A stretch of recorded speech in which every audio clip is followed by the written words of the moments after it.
صل على سيدنا ومولانا محمد وعلى آل سيدنا ومولانا محمد وبارك وسلم اللهم صل على سيدنا ومولانا محمد وعلى آل سيدنا ومولانا محمد وبارك وسلم۔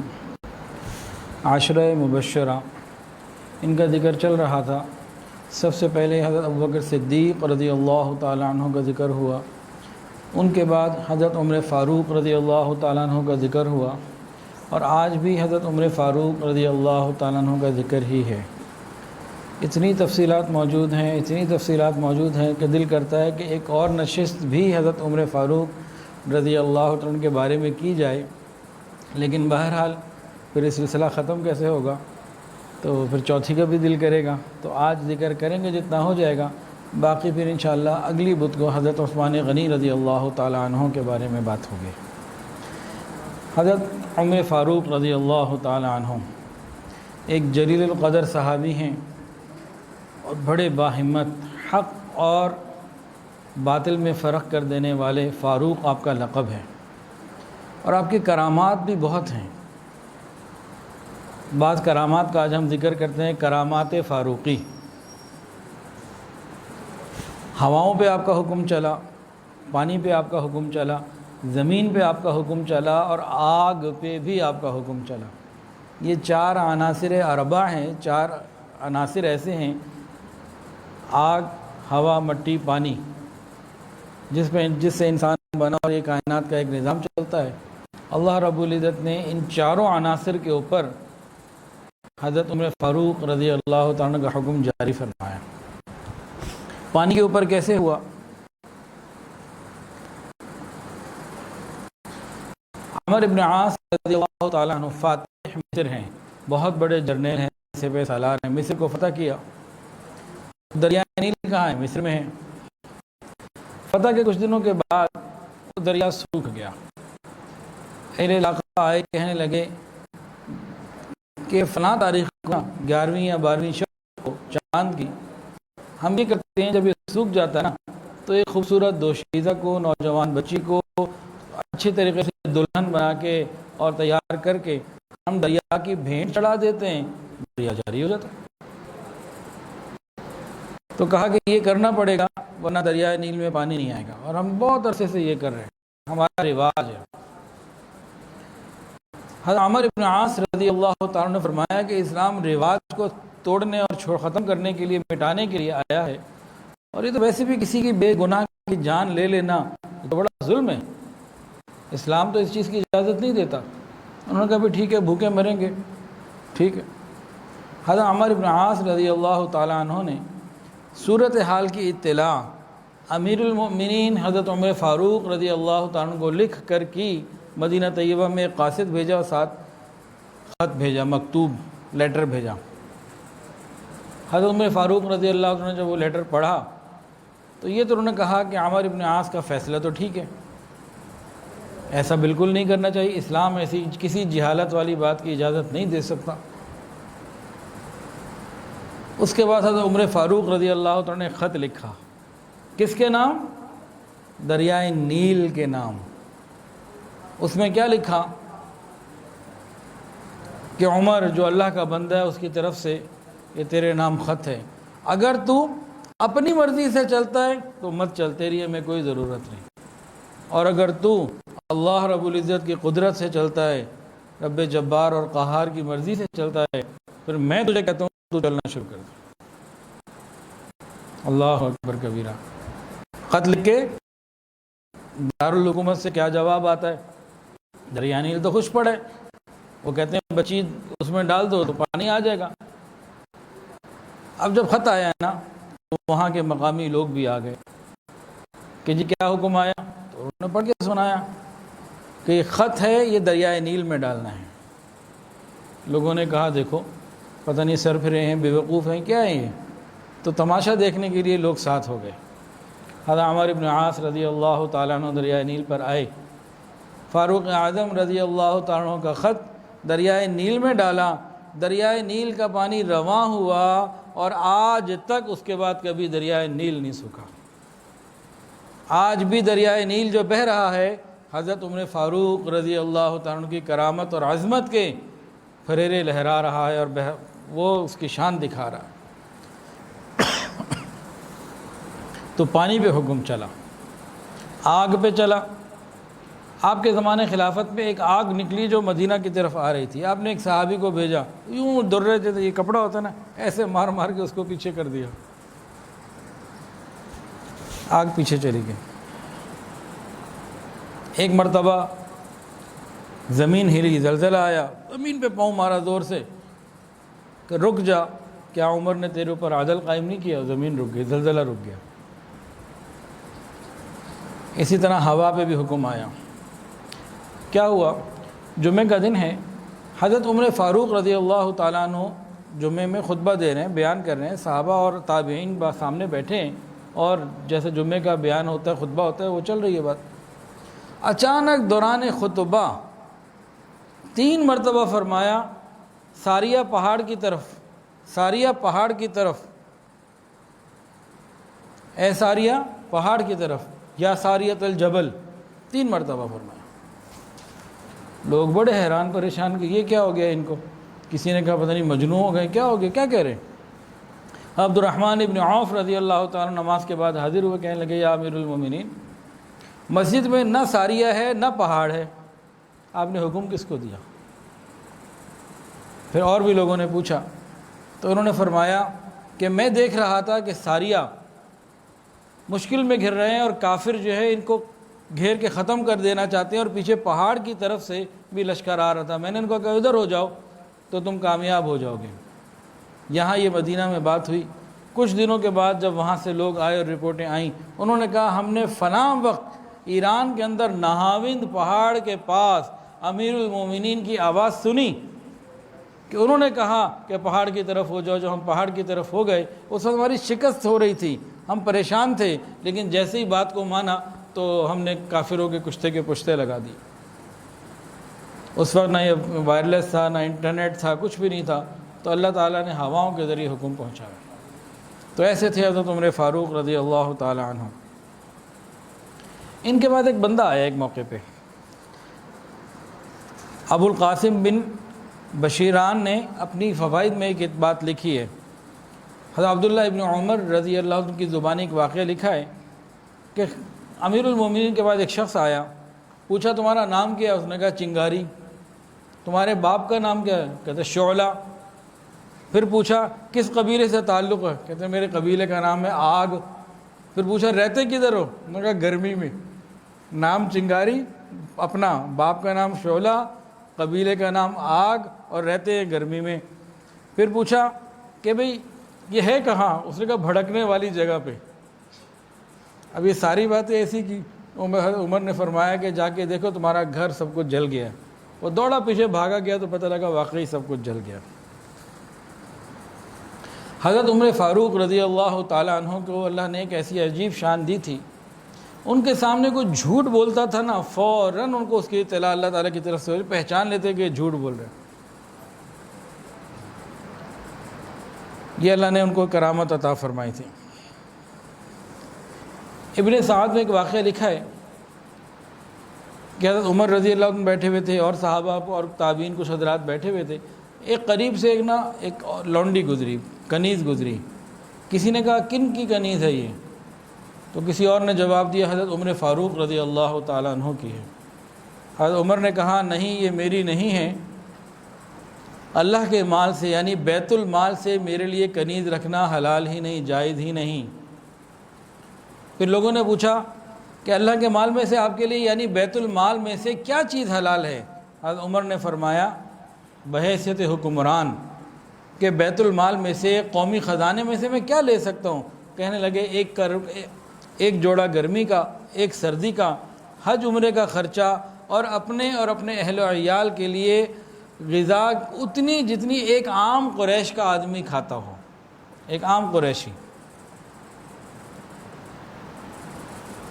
ایسے حکمران جب ہوں تو یہ خوش نصیب وقت ہوا کرتا ہے۔ حضرت عمر فاروق رضی اللہ تعالیٰ عنہ جب کسی کو گورنر بناتے کسی علاقے کا، تو فرماتے کہ گھوڑے پر سوار نہ ہونا، میدے کی روٹی نہ کھانا، باریک اور قیمتی لباس نہ پہننا، ضرورت مندوں کے لیے اپنا دروازہ ہمیشہ کھلا رکھنا ورنہ سزا دی جائے گی۔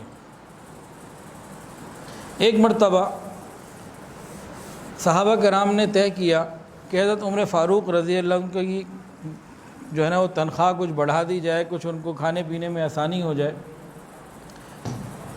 اب سب کو ڈر یہ تھا بات کون کرے، تو آپس میں ان لوگوں نے مشورہ کیا، اور حضرت عمر فاروق رضی اللہ عنہ کی بیٹی ہیں حضرت حفصہ رضی اللہ تعالیٰ عنہ جو ام المومنین ہیں، نبی علیہ السلام کی اہلیہ ہیں، تو انہوں نے کہا کہ حفصہ کو کہو، وہ ان سے بات کریں گی تو وہ کہہ سکتی ہیں، ایک تو بیٹی ہیں اور دوسرا نبی علیہ السلام کی زوجہ ہیں، امت کی ماں ہیں، تو وہ یہ بات کہہ لیں گے۔ اب یہ لوگ آئے اور حضرت حفصہ سے ملے پردے میں، کہا دیکھیں ہم یہ چاہتے ہیں حضرت عمر فاروق رضی اللہ عنہ تھوڑا سا کھاتے ہیں، سادہ پرانا کپڑا پہنتے ہیں، لباس ہر چیز کی اندر تنگی ہے، تنگی میں زندگی گزار رہے ہیں، اب تو ہر جگہ سے مال آ رہا ہے، اب تو ترقی ہو رہی ہے، اب تو فتوحات ہو رہی ہیں، مال غنیمت کثرت سے آ رہا ہے، اب وہ تنگی تو نہ رہی۔ تو جب اللہ نے مسلمانوں کو آسانی دے دی تو مسلمانوں کے حکمران کو بھی آسانی لینی چاہیے۔ حضرت حفصہ نے کہا ٹھیک ہے میں اپنے ابو سے بات کروں۔ پھر مناسب موقع پہ دیکھا موڈ اچھا ہے، ذرا بات کا موقع محسوس ہوا کہ ہاں ابھی بات کرنی چاہیے، انہوں نے بات کر لی۔ حضرت عمر فاروق رضی اللہ تعالیٰ عنہ نے بات تو سن لی، پھر مجھے حفصہ مجھے یہ بتاؤ تمہیں کہا کس کس نے، میں ان کی خبر لوں، کہ نہیں نام نہیں میں بتاتی۔ پھر پوچھا حفصہ جب تمہارے گھر میں جب تم رسول اللہ صلی اللہ علیہ وسلم کے پاس ہوتی تھیں بتاؤ نبی علیہ السلام کیا کھاتے تھے؟ فرمایا کبھی تو پکتا ہی نہیں تھا، کبھی کوئی چیز ہوتی تھی، ایک مرتبہ نیچے کا بچا ہوا جو سالن ہوتا ہے وہ کھا بھی رہے تھے، کھلا بھی رہے تھے، خوش ہو رہے تھے۔ کیا پہنتے تھے؟ ایک سادہ سا جوڑا تھا، ہاں ایک جوڑا رکھا ہوا تھا، قیمتی تھا، تھوڑا سا قیمتی، کوئی وفد آتا کوئی ضروری کام ہوتا جمعہ عید تو وہ پہن لیتے۔ اس طرح کے حالات جب انہوں نے بتائے، حضرت عمر فاروق رضی اللہ تعالیٰ عنہ نے ایک عجیب بات فرمایا کہ حضور صلی اللہ علیہ وسلم ایک راستے پہ چلے اور آخر اللہ کو ملے، حضرت ابوبکر صدیق رضی اللہ تعالیٰ عنہ اسی راستے پہ چلے، اسی سادگی اور تنگی کے ساتھ گزارا کیا اور اللہ کو ملے۔ میں عمر انہی کا ساتھی ہوں، اسی راستے پہ چلوں گا تو ان کے ساتھ پہنچوں گا، راستہ بدلوں گا تو منزل بدل جائے گی۔ لوگ آفر دے رہے ہیں کہ امیر المومنین فتوحات آ گئی ہیں، اب آپ اپنا انکریمنٹ لگا لیجئے، کہتے ہیں نہیں مجھے نہیں چاہیے۔ اپنے نفس کے اوپر بہت چیک اینڈ بیلنس رکھا ہوا تھا، بہت زیادہ۔ اپنی ذاتی خواہش کے لیے کسی کو تکلیف دینا یہ گوارا نہیں فرماتے تھے۔ ایک دن گھر آئے تو قدرتاً ان کی زبان سے نکل گیا آج نا مچھلی کھانے کا دل کرتا ہے۔ ان کے غلام نے سنا تو اس نے کہا چلو شکر ہے کبھی تو انہوں نے اپنی خواہش کا اظہار کیا۔ انہوں نے کہا میں فوراً جاتا ہوں اور مچھلی لے کر آتا ہوں، گھر میں تو مچھلی تھی نہیں، اب کہاں سے لائیں، لازمی بات ہے بازار جانا ہے۔ اب جناب وہ باہر گیا، اونٹنی نکالی، اونٹنی کو دوڑایا، فوری طور پر جلدی سے جلدی مچھلی لے کر آ گیا، پھر مچھلی کو تیار کیا، پکایا، اور اونٹ کو جو ہے نا اس دوران اچھے طریقے سے دھو دیا، اونٹنی تھی اس کو نہلا دیا، اور حضرت عمر کے پاس آ کے کہا جی مچھلی حاضر ہے آپ کے لیے مچھلی۔ تو چونکے اتنی جلدی مچھلی کیسے لے آئے ہیں؟ اور اس کے بعد پھر بڑے تو بڑے ہوتے ہیں نا، پھر باہر گئے اور جا کے اونٹنی جو تھی نا سواری کی اس کو اچھے طریقے سے چیک کیا تو کہیں کوئی پسینہ نہیں تھا۔ دیکھتے دیکھتے کان کے نیچے جب گئے نا تو کان کے نیچے اونٹنی کا پسینہ پہچان لیا انہوں نے کہا اچھا یہ دھونا تم بھول گئے تھے، باقی تو تم نے سارے آثار مٹا دیے لیکن یہ تم بھول گئے تھے۔ پھر کہا یہ مچھلی میں نہیں کھاؤں گا، میری خواہش پوری کرنے کے لیے جانور کو تکلیف دی تم نے، یہ میں نہیں کھاتا۔ پھر وہ مچھلی نہیں کھائی۔ عجیب لوگ تھے جی۔ کبھی زمین سے کوئی تنکا اٹھا کے کہتے کاش میں اس تنکے کی مانند ہوتا، کاش میری ماں نے مجھے جنا ہی نہ ہوتا۔ ایک مرتبہ حضرت عمر فاروق رضی اللہ عنہ کے سسر رشتہ دار، سسر والد کی جگہ ہوتے ہیں نا، والد کے مانند ہوتے ہیں، والد کی جگہ نہیں والد کے مانند ہوتے ہیں، تو وہ آئے، انہوں نے کہا کہ عمر بیت المال میں سے مجھے کچھ دے دو، تو ناراض ہو گئے، کہنے لگے آپ مجھے خیانت دار بنانا چاہتے ہیں، میں بیت المال میں سے آپ کو کچھ دے دوں، ناراض ہوئے، پھر اپنے مال میں سے کچھ ان کو دیا کہ یہ لے لیجئے، کہ قومی خزانہ نہ میرے لیے ہے نہ میرے رشتہ داروں کے لیے ہے، اس کی تو ایک تقسیم کا شریعت کا سلسلہ بنایا، اس کے مطابق ہوگا۔ حضرت انس رضی اللہ عنہ کا بیان ہے کہ 17 ہجری میں قحط پڑا، روٹی پانی کی تنگی ہو گئی، اور حضرت عمر فاروق رضی اللہ تعالی عنہ نے اس قحط کے دوران اپنے کھانے کو اور کم کر دیا، اور جو چیزیں مسلمانوں کو نہیں مل رہی تھیں وہ کھانی ہی چھوڑ دیں کہ میرے لیے کہیں اور سے بھی انتظام نہ کیا جائے۔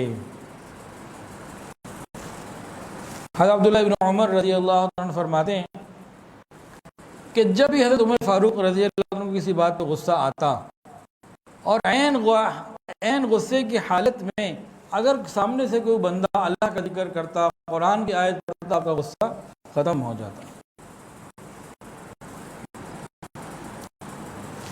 حضرت عمر فاروق رضی اللہ تعالی عنہ 13 ہجری میں خلیفہ بنے، اور 14 ہجری میں دمشق، بصرہ اور عراق فتح ہوئے۔ پھر یہ فتوحات کا ایک سلسلہ ہے، چلتے چلتے ادھر آذربائیجان تک بھی معاملہ پہنچا، 22 ہجری میں آذربائیجان پہنچے، اور کچھ علاقے جو پاکستان کے تھے یہ 23 ہجری میں فتح ہوئے، جس میں کرمان، سجستان، مکران، بلاد الجبل، اصفہان، تو یہ ایران کے اور پاکستان کے بھی کچھ علاقے جو ہیں یہ فتح ہوئے۔ تو عمر فاروق رضی اللہ عنہ کے زمانے میں بیت المقدس 16 ہجری میں فتح ہوا، اور 14 ہجری میں حضرت عمر فاروق رضی اللہ تعالی عنہ نے مسجد میں باقاعدہ تراویح کی نماز 20 رکعت ہر مسجد میں باجماعت جاری کروائی، پورے ملک میں یہ قانون بنا دیا۔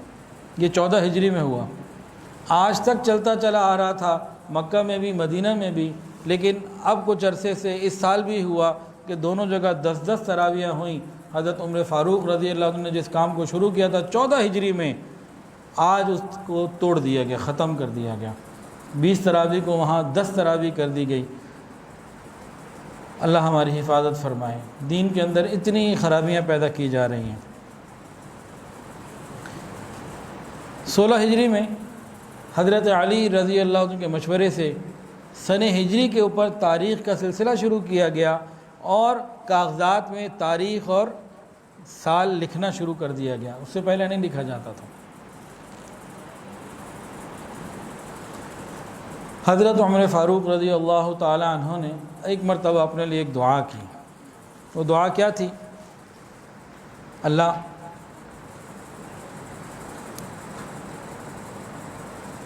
بوڑھا ہو گیا، کمزور ہو گیا، اس سے پہلے کہ میری عقل میں فتور آئے، میری گرفت کمزور ہو، اور میرے فیصلوں میں وہ قوت نہ رہے، قوت فیصلہ نہ رہے، اور یہ کیفیت بڑھاپے کی آئے، تو اللہ اس سے پہلے مجھے اپنے پاس بلا لے، اور اس حال میں بلا کہ اللہ اللہم ارزقنی شہادتا فی سبیلک واجعل قبری فی بلد حبیبک، اللہ اپنے نبی کے شہر کی تدفین، دفن ہونا عطا فرما، مٹی عطا فرما، اور اپنے راستے کی شہادت عطا فرما۔ انہوں نے 2 دعائیں مانگی، ایک دعا کیا تھی؟ اپنے راستے کی شہادت عطا فرما، دوسری دعا کیا تھی؟ مدینہ کی مٹی عطا فرما۔ اس وقت اس دعا کا قبول ہو جانا بڑا عجیب لگتا تھا، کیوں؟ پوائنٹ کیا تھا؟ صحابہ حیران ہوتے، دعا قبول کیسے ہوگی بھائی؟ بڑی عجیب، 2 مختلف چیزیں مانگ لی۔ دیکھیں بھئی، شہید ہوں تو بارڈر پہ جائیں، وہ بارڈر ادھر سے جناب ہندوستان، پاکستان، افغانستان، ایران کے قریب، ادھر سے آذربائیجان کے قریب، ادھر سے جناب عراق سے بھی آگے نکل گیا، ادھر ایک طرف جناب وہ کیا کہتے ہیں افریقہ کے آگے بڑھتا جا رہا ہے۔ تو بارڈر پہ جا کے اگر شہید ہوں تو دفن یہاں کیسے ہوں؟ اور مدینہ میں دفن ہوں تو شہید کیسے ہوں؟ شہید کا تو حکم ہے جہاں شہادت آ گئی بس وہیں دفن کر دو، ایسے تو نہیں کہ سب کو مدینہ لے آؤ۔ تو یہ 2 باتیں تھی، سمجھ میں آیا پوائنٹ یا نہیں آیا؟ مانگنے والے نے اپنا مانگا، دینے والے نے اپنا دین کا انتظام کیا۔ حضرت عمر فاروق رضی اللہ تعالیٰ عنہ کو جو شہادت کا واقعہ ہوا، کیا ہوا؟ مسجد نبوی میں ریاض الجنہ میں مصلی نبوی پہ اوپر کھڑے ہوئے ہیں، احسان کی حالت میں موجود ہیں۔ حالت احسان، نماز کی جو کیفیت ہوتی ہے قرب الہی کی، وہاں آپ کو زخم لگایا گیا اور وہی شہادت کی وجہ بنی۔ آپ کو مدینہ کی کسی گلی میں شہادت مل جاتی تب بھی دعا قبول ہوتی، لیکن اللہ نے مسجد نبوی میں ریاض الجنہ میں دی۔ آپ جنت البقیع میں دفن کر دیے جاتے تب بھی دعا قبول ہو جاتی، لیکن اللہ نے آپ کو اپنے محبوب کے قدموں میں جگہ عطا۔ یہ واقعہ شہادت کیا ہے؟ حضرت عمر فاروق رضی اللہ تعالیٰ عنہ نے منع کیا تھا کہ اب جو غیر مسلم لوگ ہیں نا، اب ان کو مدینہ میں نہ بھیجا جائے۔ یہ آتے ہیں اپنی ثقافت لے کے آتے ہیں، دور ہی رہیں۔ اب مدینہ اسٹیبلش ہو چکا ہے، اب ضرورت نہیں ہے ہمیں غیر مسلموں سے کچھ سیکھنے سکھانے کی، ان کو دور رکھو۔ تو ایک صحابی تھے مغیرہ بن شعبہ رضی اللہ تعالیٰ عنہ، انہوں نے ایک بندے کی سفارش کی، فیروز لولو اس کا نام تھا۔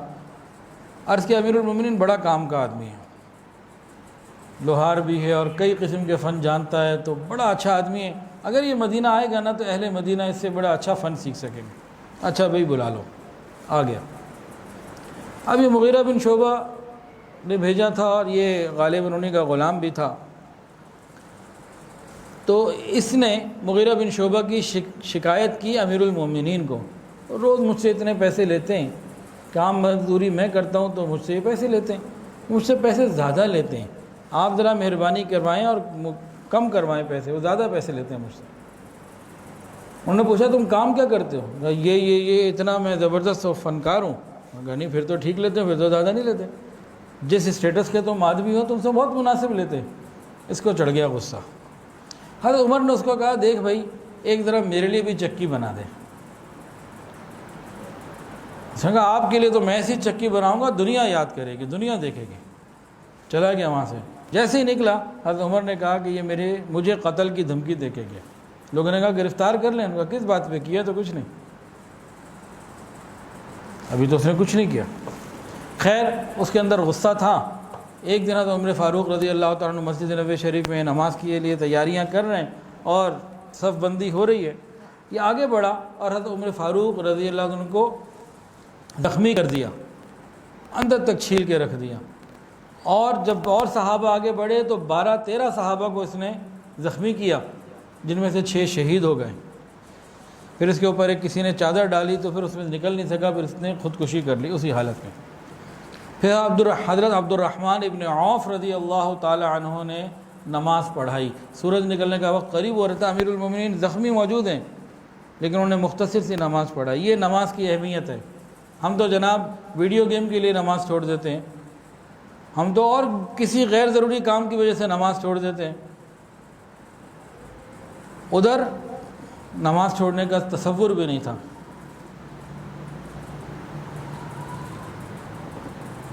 کرکٹ کی وجہ سے نماز چھوڑ دیتے ہیں،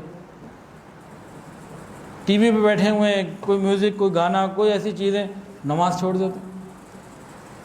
ایک نماز کو قضا کرنے کا گناہ جو بعد میں ادا بھی انسان قضا کر لے اور توبہ نہ کرے تو 2,88,00,000 سال جہنم کی آگ ہے۔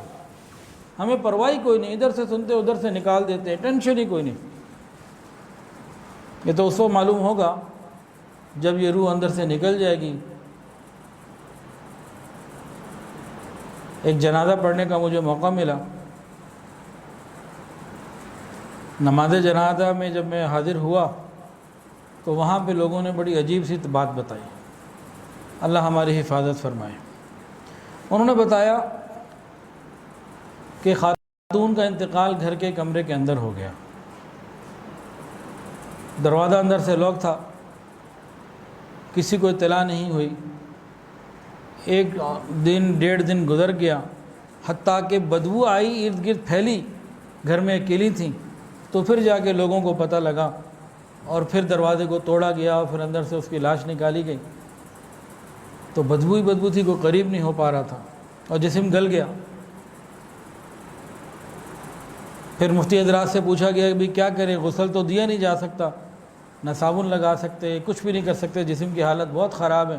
انہوں نے کہا جی پھر آپ ٹیشو پیپر سے کچھ تھوڑا تھوڑا جو کر سکتے ہیں کچھ تو کریں۔ پھر انہوں نے معلوم کیا کیا، بدبو اتنی تھی کہ کسی سے برداشت ہی نہیں ہوتی تھی۔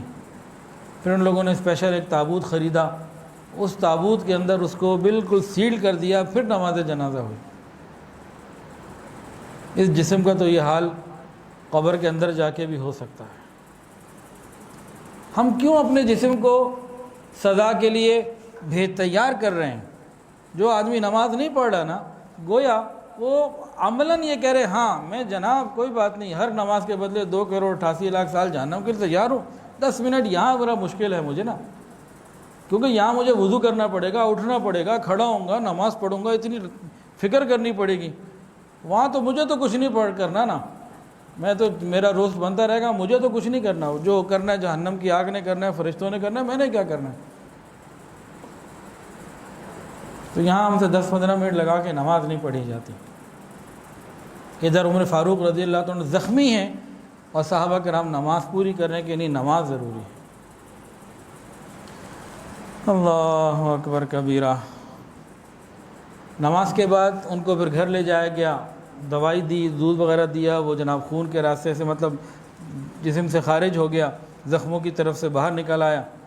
حضرت عمر نے اس وقت کہا کہ میری تمنا یہی ہے کہ دنیا سے جس وقت میں جاؤں میں کسی کا مقروض نہ ہوں اور نہ ہی کوئی میرا مقروض ہو۔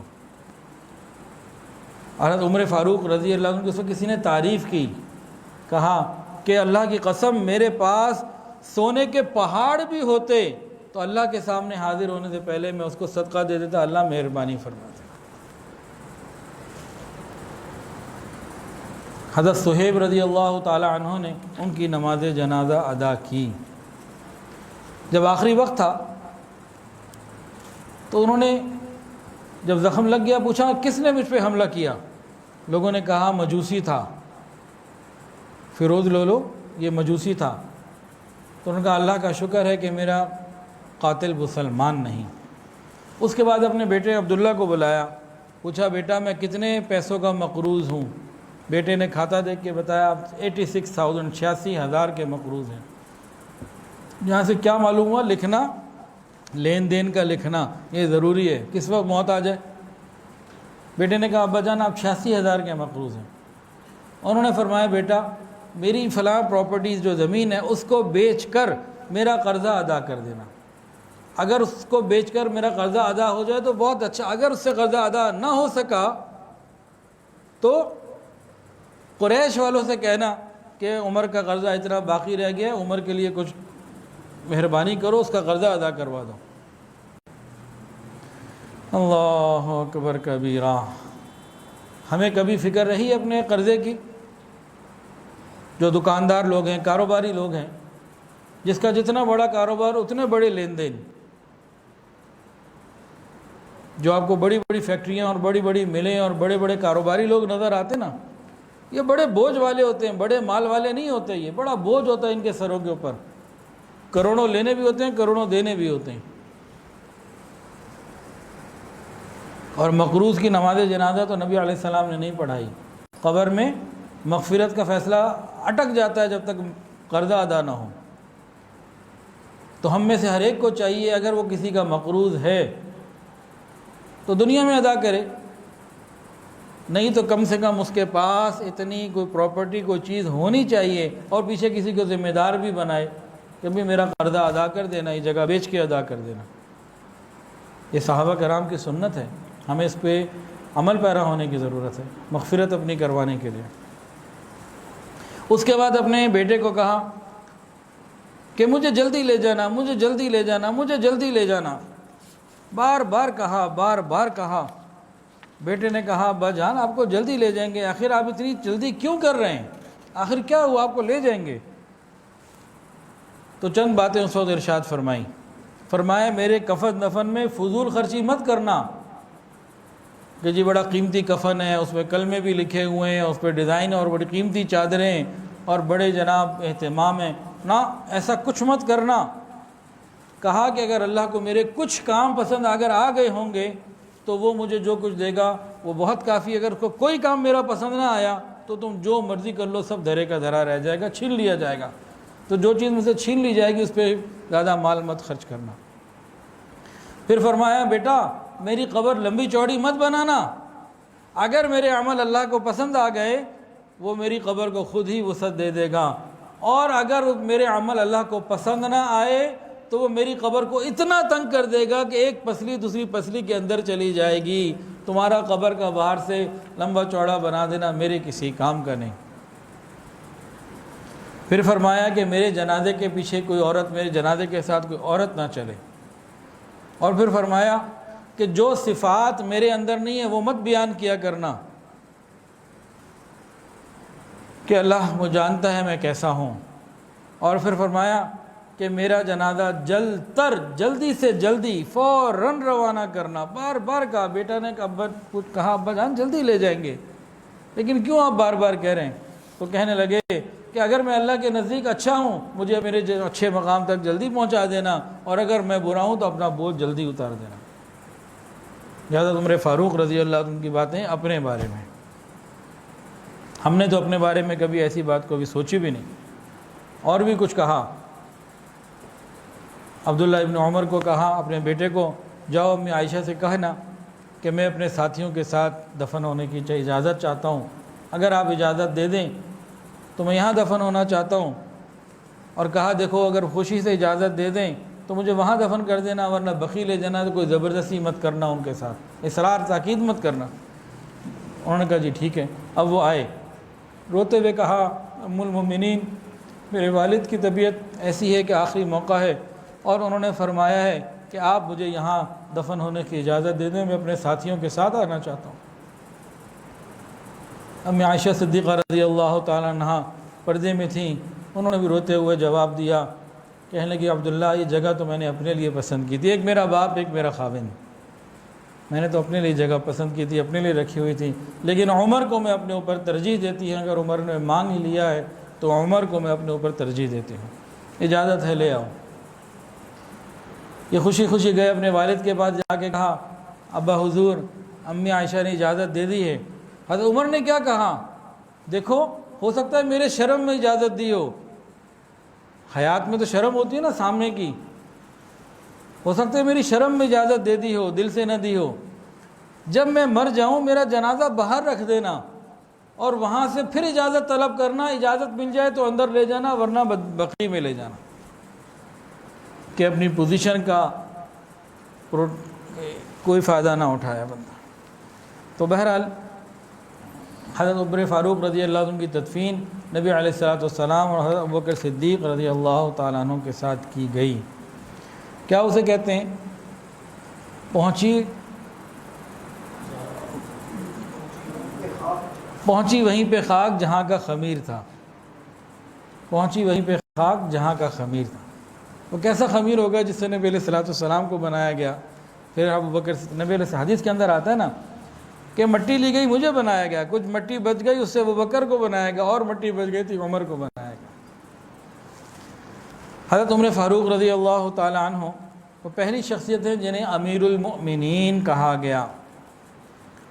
رمضان میں باجماعت 20 رکعت تراویح پڑھانے کا سلسلہ حضرت عمر فاروق رضی اللہ عنہ نے جاری فرمایا۔ شراب پینے والوں کو 80 کوڑے لگوانے کی سزا کا اجرا کروایا، اور متع یہ حرام ہے، متع کے حرام ہونے کو کھول کے واضح طور پر ظاہری طور پر بیان کیا، اور نماز جنازے میں لوگوں کو 4 تکبیر پڑھنے کا حکم دیا، دفاتر بنائے، وزارتیں بنائیں، اور بہت سارے ایسے کام کیے۔ حضرت علی یہاں نسب کرا جہاں آج نسب ہے۔ ہوا کیا تھا، پہلے زمانے میں بیت اللہ شریف اتنا جیسا آج کل جو ہے نا سنگ مرمر بھی لگا ہوا ہے، اور کوئی سیلاب بھی آنے کا خطرہ نہیں، اور بارش بھی جتنی مرضی ہو جب پانی نکل جاتا ہے کوئی مسئلہ نہیں، بڑے زبردست انتظام اب ہو چکے ہیں۔ پہلے کیا تھا، یہ نشیب تھا، اوپر سے جب بارش ہوتی سیلاب آتا تو یہ ڈوب جایا کرتا تھا۔ کتنے آپ نے کتابوں میں پڑھا ہوگا کہ لوگوں نے تیر کے بھی طواف کیا، بعض مرتبہ ایسا بھی ہو جاتا تھا گردن تک بھی ڈوبا، تو سیلاب آ گیا۔ اس سیلاب میں، اس دفعہ کے سیلاب میں کیا ہوا کہ یہ مقام ابراہیم یہ اپنی جگہ سے ہٹ گیا، دور چلا گیا، پھر لوگ اس کو لے کر آئے، باہر کہیں دور سے رکھے، اجیاد کی طرف غالباً وہ لے کر آئے، اب اس کو رکھے کہاں، تو کہاں رکھیں، یہ مسئلہ آیا۔ تو پھر صحابہ کرام موجود تھے، پھر یہاں جہاں آج موجود ہیں یہاں یہ رکھا گیا۔ تو بہرحال حضرت عمر فاروق رضی اللہ عنہ کے زمانے میں مقام ابراہیم یہ بیت اللہ سے متصل تھا، انہوں نے اس کو پیچھے کروایا۔ اچھا اس میں مجھ سے نا دو واقعے ایک ہو گئے، اس میں غلطی ہو گئی۔ ہاں میں دوبارہ یہ دونوں باتیں سناتا ہوں۔ مقام ابراہیم بیت اللہ کے ساتھ جڑا ہوا تھا، لوگ اس پہ رش کے لیے جب آتے تو رش ہو جاتا، طواف والوں کو پریشانی ہوتی۔ حضرت عمر فاروق رضی اللہ عنہ کو پیچھے کروا دیا تاکہ طواف والوں کو آسانی رہے اور سلسلہ چلتا رہا۔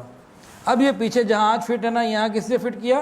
حضرت عمر فاروق رضی اللہ تعالیٰ عنہ۔ یہ بات مکمل ہو گئی، ایک واقعہ۔ دوسری بات کیا تھی، اس کے کچھ عرصے کے بعد سیلاب آیا، سیلاب میں یہ پتھر پیچھے نکل گیا کہیں اجیاد کی طرف۔ اب صحابہ بڑے پریشان ہوئے کہ مطاف میں وہ ایکوریٹ پوزیشن کون سی ہے۔ تو ایک صحابی کہنے لگے کہ جب حضرت عمر نے وہاں سے یہاں لائے تھے نا، میں نے ایک رسی سے سائز ناپ کے رکھا، وہ رسی گھر پڑی ہے تو میں لے کر آتا ہوں۔ وہ لے کر آئے اور وہاں سے اس کو سیدھا ناپ کیا، پھر دوبارہ وہیں فٹ کر دیا۔ حضرت عمر فاروق رضی اللہ تعالیٰ عنہ اپنی ضرورت کے لیے بعض مرتبہ بیت المال سے قرضہ لیا کرتے تھے اور بتاتے ہیں میں 1 مہینے میں، 3 مہینے میں، 4 مہینے میں ادا کروں گا، اور جب واپس اگر کبھی نہ دے پاتے تو بیت المال والے آ کے جناب قرضہ واپس دیں، کیا ہو گیا، پیسے نہیں دے رہے، اتنے دن ہو گئے۔ پھر وہ کہتے ہیں اچھا فلانا دن دیتا ہوں اور تمہارا قرضہ واپس کر دوں گا۔ تو کئی دفعہ ایسا بھی ہوا، امیر المومنین تھے یہ، اور جب مال آ جاتا تھا تو سارے قرضے واپس کر دیا کرتے تھے، کبھی کچھ نہیں رکھا۔ ایک مرتبہ گھر سے باہر تشریف لائے تو لوگوں نے دیکھا بیمار ہیں، کسی نے کہا اس بیماری میں شہد بڑا مفید ہے، انہوں نے کہا میرے پہ تو کھانے کو گھر میں شہد ہی کوئی نہیں۔ پھر کہا اچھا بیت المال میں 2 ڈرم شہد کے آئے میں، اگر آپ سب اجازت دو تو اس میں اتنا کھا لوں کہ طبیعت ٹھیک ہو جائے۔ تو صحابہ لوگوں نے اجازت دی کہ ہاں ٹھیک ہے آپ کر لیجیے۔ ایک مرتبہ عمر فاروق رضی اللہ عنہ کے پاس ایک عورت آئی، اس نے کہا میرا خاوند سارا دن روزے رکھتا ہے، ساری رات عبادت کرتا ہے۔ حضرت عمر نے فرمایا تیرا خاوند تو بڑا اچھا ہے، سارا دن روزے رکھتا ہے، ساری رات عبادت کرتا ہے۔ عورت چپ ہو گئی۔ ابی بن کعب ساتھ بیٹھے ہوئے تھے، انہوں نے عرض کیا امیر المومنین اپنے شوہر کی تعریف کرنے نہیں آئی، شکایت کر رہی ہے۔ شوہر کی شکایت؟ بھائی دن میں وہ روزہ رکھتا ہے، رات کو ساری رات تہجد پڑھتا ہے، اس میں شکایت کون سی؟ ابی بن کعب نے کہا امیر المومنین وہ یہ کہنا چاہتی ہے میرا خاوند سارا دن روزہ رکھتا ہے، ساری رات تہجد پڑھتا ہے، مجھے وقت نہیں دیتا، میرا خیال نہیں کرتا، میرے حقوق ادا نہیں کرتا، مجھے ٹائم نہیں دیتا۔ عمر نے کہا اچھا ہاں بات تو تم صحیح سمجھے ہو۔ پھر کہا اچھا بات کی سمجھ بھی اللہ نے تمہیں دی، فیصلہ بھی تم ہی کرو۔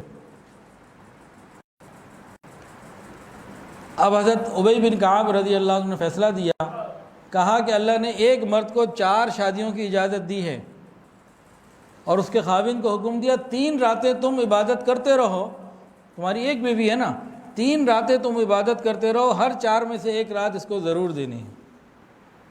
وہ بیوی خوش ہو گئی، چلی گئی، دونوں میاں بیوی چلے گئے۔ حضرت عمر فاروق رضی اللہ عنہ نے فرمایا کہ معاملے کو سمجھنا بھی تمہارا ہی کام تھا، اور حکمت کے ساتھ جو فیصلہ کیا یہ بھی بڑا شاندار، بات کو سمجھ لیا یہ بھی بڑی زبردست بات تھی، اور جو تم نے فیصلہ قرآن مجید سے کیا یہ بھی بہت خوب۔ تو ایسے فیصلے ہوا کرتے تھے۔ ایک مرتبہ عمر فاروق رضی اللہ تعالیٰ عنہ نے گشت کرتے رہتے تھے، حالات رعایا کے چیک کرتے رہتے تھے، ایک عورت کو دیکھا کہ کچھ ایسے اشعار پڑھ رہی ہے شوہر کی جدائی میں، اور اس طرح کے الفاظ سے کہ میں کہیں کسی گناہ میں مبتلا نہ ہو جاؤں۔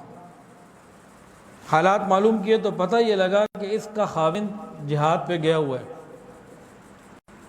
اب ان کے سامنے کوئی مسئلہ آتا تو فوری طور پر حل تلاش کرنے کی کوشش کرتے۔ اب وہ اپنی بیٹی ام المؤمنین سیدہ حفصہ رضی اللہ عنہ کے پاس آئے اور کہا کہ بیٹی ایک بات میں تم سے ضروری پوچھنا چاہتا ہوں، عورت اپنے مرد کے لیے کتنا انتظار کر سکتی ہے؟ حضرت حفصہ نے سر جھکا لیا، شرمائی، کچھ بول نہ سکی۔ انہوں نے کہا اللہ تعالیٰ حق بیان کرنے سے نہیں شرماتا، تم بات تو بتاؤ۔ انہوں نے ہاتھ سے اشارہ کر دیا 4 کا۔ حضرت عمر فاروق رضی اللہ عنہ نے واپس آ کے قانون بنا دیا کہ جو بھی جہاد پہ جائے، سفر پہ جائے، ہر 4 مہینے بعد 1 دفعہ ضرور اپنے گھر میں آئے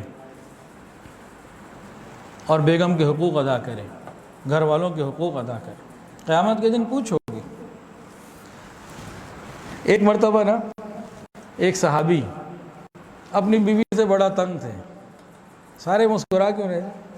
پانی پی لیتا ہوں، آپ لوگ مسکراتے رہے. بس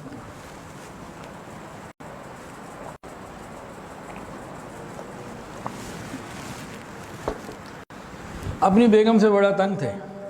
انہوں نے سوچا کہ بھئی میری تو سنتی نہیں ہے یہ، امیر المومنین کو جا کے میں بولوں گا، وہ جب حکم دے گی نا تو میرا مسئلہ ٹھیک ہو جائے گا. اب جناب وہ دروازے پہ گیا. چھوٹے چھوٹے گھر ہوتے تھے اور ایسے کوئی قلعہ نما گھر تو نہیں ہوتے تھے نا، یہ کوئی باہر دربان.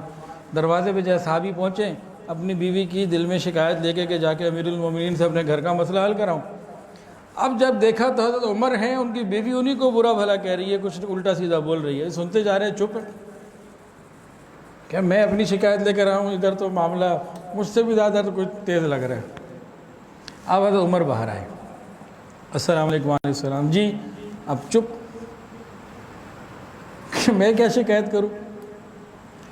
ہاں بھئی آپ آئے کو بات تو بتائیں کہ حضرت بس بھائی کیا معاف. اس نے کہا جی میں تو اپنی بیوی کی شکایت لے کر آیا تھا، ادھر تو آپ کے گھر کا معاملہ ایسا ہے، آپ کو میں کیا شکایت کروں؟ آپ کر سکتے ہوتے اپنے گھر کا مسئلہ حل کر لیتے. حضرت عمر نے سمجھایا، کیا یہ تمہارے کپڑے نہیں دھوتی؟ تمہارے لیے دھوبن نہیں ہے؟ کیا یہ تمہارے لیے کھانا نہیں پکاتی؟ تمہارے لیے باورچن نہیں ہے؟ تمہارے گھر کی صفائی نہیں کرتی؟ تمہاری یہ کام والی نہیں ہے؟ جب تمہاری ساری ضروریات یہ پوری کر رہی ہے تو کچھ اس کی بات بھی سن لو. یہاں پر ایک بات اور سن لیں، یہ مردوں کے لیے جو شادی شدہ ادھر مسکرا رہے ہیں نا، ذرا توجہ سے سنیں. یہاں پر عبداللہ ابن مسعود رضی اللہ تعالیٰ عنہ، آپ ابھی سے بغیر شادی کے ہی مسکرا رہے ہیں، کوارے کیوں مسکرا رہے ہیں؟ یہ تو شادی شدہ کو مسکرانے دیں. اچھا یہ مستقبل کی سوچ کے مسکرا رہے ہوں گے.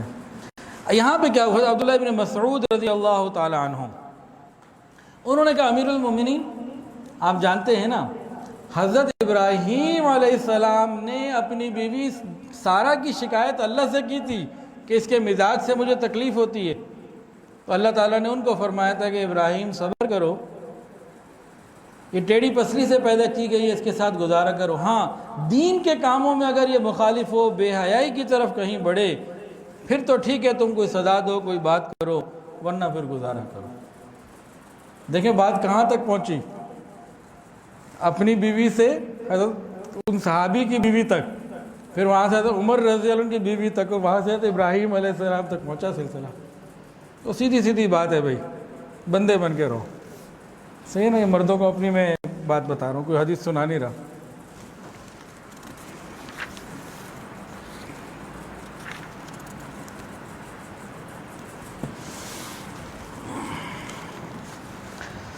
اللہ اکبر کبیرہ. 3 واقعات اور سن لیجئے، پھر انشاءاللہ العزیز توبہ کے کلمات اور دعا پڑھ لیتے ہیں. مدینہ طیبہ میں ایک عابد، زاہد، نیک، پرہیزگار، متقی نوجوان تھا. ذکر، عبادت، مسجد، مدرسہ، یہی اس کی زندگی تھی. نبی علیہ السلام تو نہیں تھے، صحابہ کی خدمت میں وہ کثرت سے آتا کہ میں ان سے دین سیکھتا رہوں. جس راستے سے جاتا تھا نا، اس راستے میں ایک مکان تھا ایک عورت کا، وہ اس کے اوپر فریفتہ ہو گئی، عاشق ہو گئی. یہ بجتا تھا. ایک دن تو وہ عورت ایسی آگے بڑھی کہ اس کو کسی بھی طریقے سے بہلا پھسلا کے کہا میرے گھر آئی جاؤ. یہ بھی باتوں میں آ گیا اور ایک برا ارادہ لے کے اس کے گھر میں داخل ہونے لگا. ابھی داخل ہو رہا تھا، پورا ہوا نہیں، اچانک اس کو ایک آیت یاد آئی. اس نے وہ آیت تلاوت کری، ان الذین اتقوا اذا مسهم طائف من الشیطان تذکروا فاذا هم مبصرون، کہ یقیناً جو لوگ خدا ترس ہے، خوف خدا والے ہیں، جب ان کو کوئی خطرہ شیطان کی طرف سے آ جاتا ہے تو یاد الہی میں لگ جاتے ہیں، تو یکا یک ان کی آنکھیں کھل جاتی ہیں، اللہ بچا لیتے ہیں. یہ آیت پڑھی، بے ہوش ہو گیا. اس کو اسی بے ہوش حالت میں اس کے والد کے پاس لایا گیا. رات کا تہائی حصہ گزر گیا، پھر یہ جاگا. سامنے باپ موجود. باپ نے پوچھا بیٹا کیا ہوا؟ پورا واقعہ سنایا. باپ نے پوچھا کون سی آیت پڑھی؟ اس نے کہا میں نے تو یہ آیت پڑھی تھی، ان الذین اتقوا اذا مسهم طائف من الشیطان. یہ آیت پڑھ کے وہ بندہ پھر بے ہوش ہو گیا حتیٰ کہ اس کا انتقال ہو گیا. رات ہی کے وقت میں جنازہ ہوا، تدفین ہو گئی.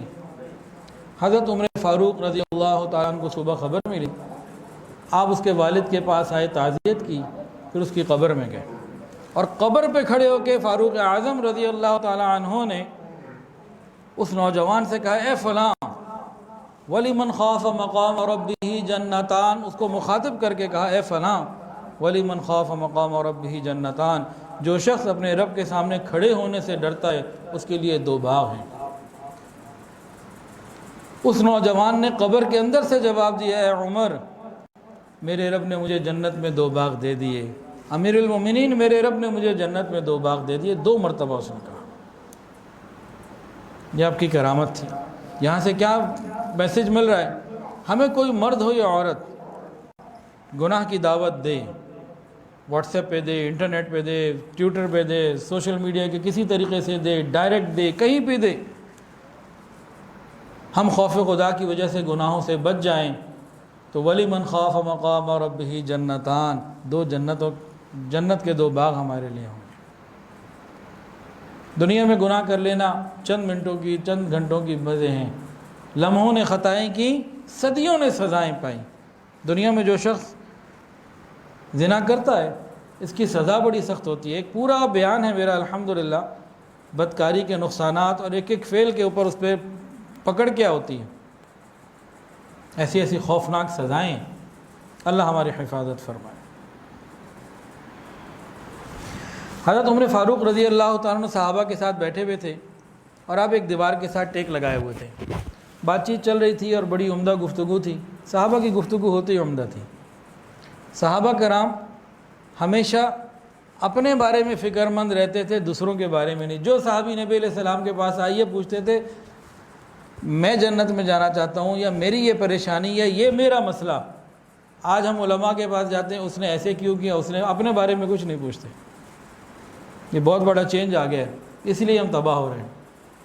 اب بات چیت چل رہی تھی، اتنے میں کوئی بھی شخص تھا محفل کا، اس کی ہوا خارج ہوئی تو بدبو آئی، بدبو مجلس میں پھیلی۔ اب وہ لازمی بات ہے، بری لگتی ہے۔ حضرت عمر فاروق رضی اللہ تعالیٰ نے فوراً قسم دے کے کہا کہ میں قسم دیتا ہوں اس شخص کو جس کے یہ خارج ہوئی وہ جائے اور وضو کر کے آئے۔ وہاں پہ حضرت جریر رضی اللہ تعالیٰ عنہ بھی موجود تھے، جریر ابن عبداللہ۔ تو جب حضرت عمر نے قسم دی نا، اب سب لوگ ایک دم مبہوت سے ہو گئے، محفل ایک عجیب سی ہو گئی، اور وہ شخص بھی نہ اٹھا۔ فوراً ہی جریر ابن عبداللہ نے کہا، حضرت آپ اس کے بجائے ایک اور حکم دیجئے، ہم ایسا کرتے ہم سارے کے سارے وضو کر کے آ جاتے ہیں۔ حضرت عمر کو یہ بات بڑی پسند آئی، سب نے وضو کیا، یعنی کسی کے اندر کوئی عیب تھا، کوئی برائی، کوئی غلطی ہوئی تو اس کا ذکر ہی نہیں، سب نے وضو کر لیا، بات ہی ختم۔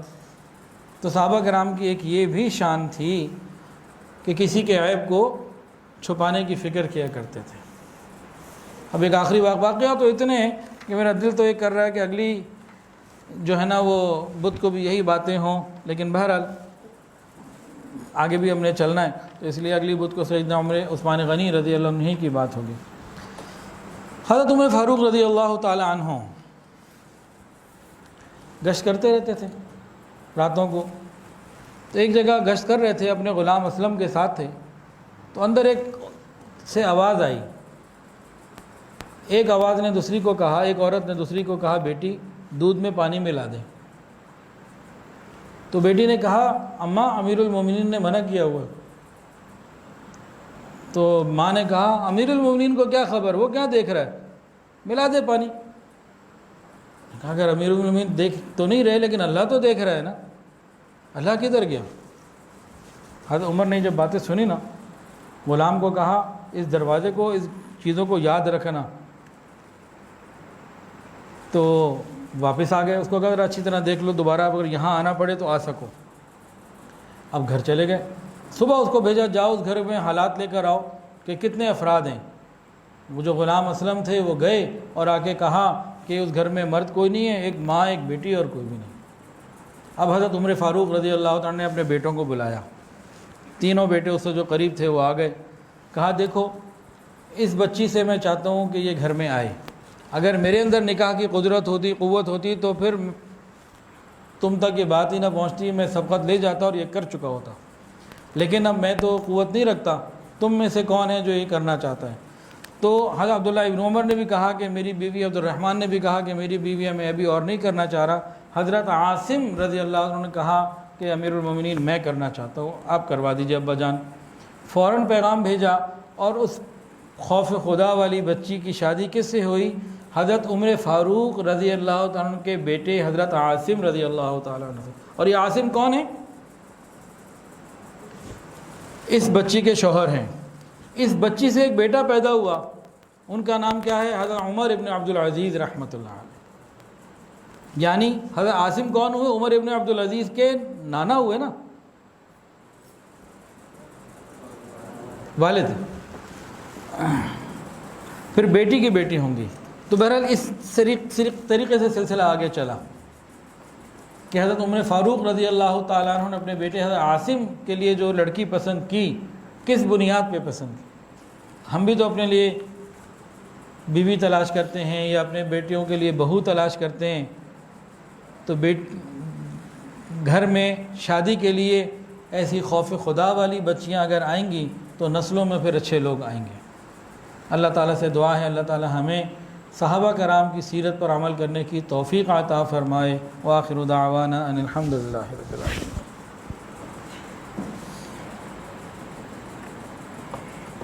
توبہ کے کلمات پڑھ لیجئے۔ بسم اللہ الرحمن الرحیم، لا الہ الا اللہ محمد الرسول اللہ، اشہد ان لا الہ الا اللہ واشہد ان محمدا عبدہ ورسولہ، استغفر اللہ ربی من کل ذنب واتوب الیہ، استغفر اللہ ربی من کل ذنب واتوب الیہ، استغفر اللہ ربی من کل ذنب واتوب الیہ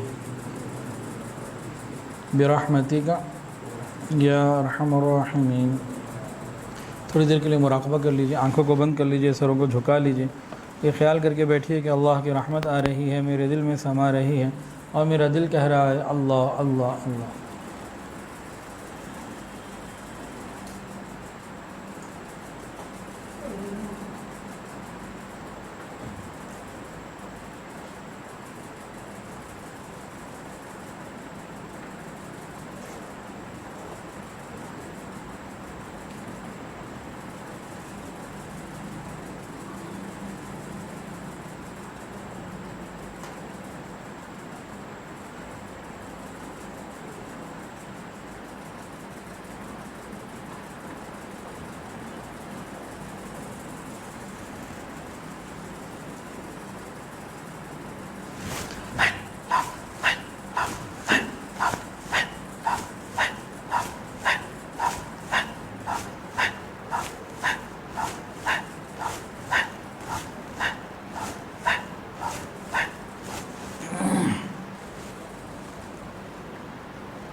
لا الہ الا اللہ محمد رسول اللہ۔ دعا کر لیجیے۔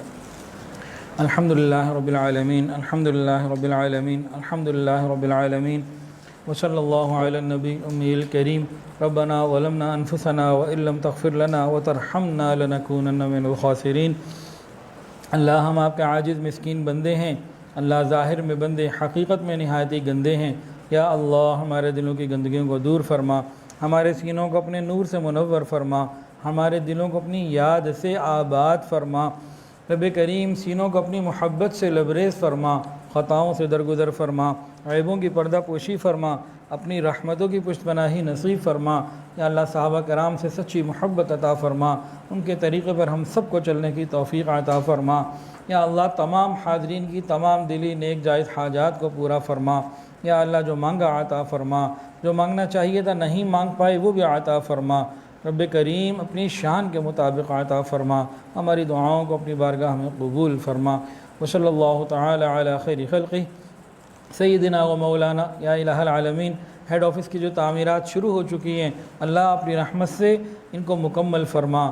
یا اللہ اپنی رحمت سے اپنے غیب کے خزانوں سے ہماری خصوصی مدد فرما۔